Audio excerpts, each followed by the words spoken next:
Another sharing video mga idol. So ang hawak ko ngayon ay IC regulator. So common ito ng pangbunggo. So may tinatanong si Stephen. So subscriber natin ito sa YouTube. Kung saan ba raw ikakabit yung letter F or yung field. So makikita natin yung L at saka F. Yan. Kung ganito ang IC ninyo, yan makikita natin. Ituturo natin yung kung saan ilalagay or iko-connection yung F. So dito mga idol, yung hinawakan ko na wire, ito ay papuntang lights. So ito muna unahin natin. Ito papunta itong L. Ito hinawakan ko na wire. Kukunin muna natin yung IC regulator. So ito, may letter L. Ipapasilip nga natin uli mga idol yung ating IC regulator. Yan yung letter L.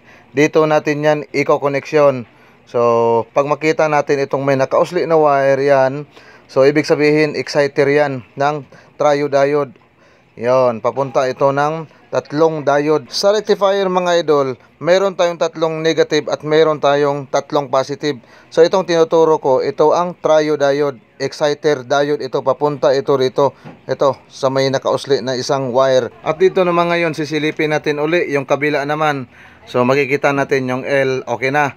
Dito naman tayo sa F, yan. So, itong tinuturo ko, ito yung field. So, dito mo yan i-co-connection sa letter F, yan. Huwag mong baliktaran mga idol para hindi madisgrasya ang IC. So, sana nasagot natin yung katanungan niya na saan ilalagay yung letter F.